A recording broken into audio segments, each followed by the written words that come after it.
ఎడారిలో జలధారలు. రచన doctor K Job Sudarshan. అంతటా ధర్మశాస్త్రం చొప్పున భక్తిపరుడును అక్కడ కాపురం ఉన్న యూదులందరి చేత పేరు పొందినవాడునైన అననీయ అను ఒకడు నా యొద్దకు వచ్చి నిలిచి, అపోస్తల కార్యములు 22:12. సౌలు ఎక్కడున్నాడో వెదికి అతని సంపూర్ణ ఆశీర్వాదంలోకి నడిపించిన ఘనత అననీయదే. క్రొత్త నిబంధనలో అననీయాను గూర్చి 2 సార్లు చదువుతాం. అపోస్తల కార్యములు 9:10-17, 22వ అధ్యాయము 12-16 వరకు. దేవుడు వాడుకునే క్రైస్తవుడికి అతడు ప్రతీక. దేవుడు వాడుకునే వ్యక్తి క్రీస్తు శరీరంలో సభ్యుడే ఉండాలి. దేవుడు రక్షణ పొందిన వ్యక్తుల ద్వారా పనిచేస్తాడు. అంటే నూతన జన్మానుభూతి పొంది పరిశుద్ధాత్మ బాప్టిజం పొంది క్రీస్తు శరీరమైన సంఘంలో సభ్యులైన వారు. అపోస్తల కార్యములు 9:4లో ప్రభు తార్సువాడైన సౌలుతో ఒక విషయం స్పష్టంగా చెప్పాడు.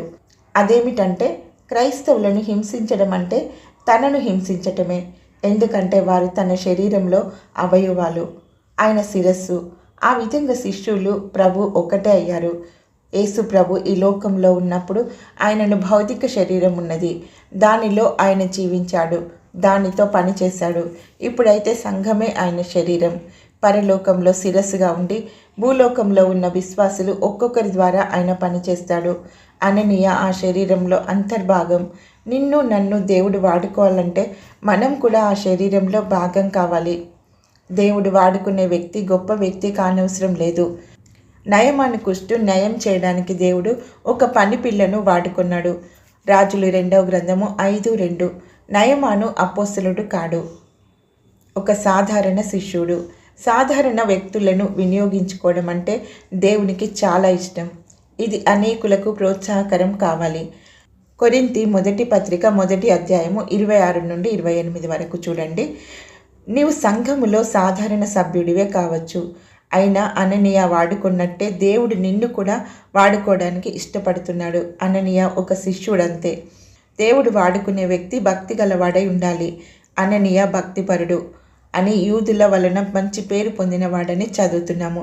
దీని అర్థం ఏంటంటే, అతడి జీవితం వివాదరహితం, అతడి ప్రవర్తన నిందారహితం, అతడి సాక్ష్యంలో అసత్యం కానీ నిజాయితీలేమి కానీ కనిపించవు.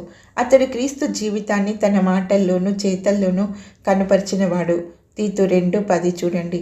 జీవితంలో ఒడిదొడుకులు లేకుండా తనను మహిమపరిచే వారినే దేవుడు వాడుకుంటాడు. దేవుడు వాడుకునే వ్యక్తి ఆయనకు పూర్తిగా అందుబాటులో ఉండాలి. కొందరు క్రైస్తవులు దేవుడికి అందుబాటులో ఉండరు. తన పొరుగు వారి దగ్గరికి వెళ్ళి వారిని ఆరాధనకు ఆహ్వానించమని చెప్తే ఆ పని చేయడానికి ఇష్టపడరు. దేవుని పని కోసం వారి రాబడిలో కొంత ఇవ్వమంటే ఇవ్వరు. అననీయ అయితే పూర్తిగా దేవునికి అందుబాటులో ఉన్నాడు. 10వ వచనంలో అతడు దేవునికి సన్నిహిత సంబంధం కలిగి ఉన్నట్టు, ఆయన మాట్లాడితే వినగలిగినట్లు చూస్తాం. ప్రభువుకు అననీయకు ఎంత సాన్నిహిత్యం ఉందో వారి సంభాషణలో కనబడుతుంది. అననీయ దేవునితో మాట్లాడే అనుభవంలో ఉన్నాడు. నీవున్నావా? అననీయ దేవునికి లోబడడానికి సిద్ధంగా ఉన్నాడు. అననీయ దేవుని కొన్ని ప్రశ్నలు అడిగినప్పటికీ వెంటనే ప్రభు నీ పని వెళ్ళటమే అని నొక్కి చెప్పడం గమనిస్తాం.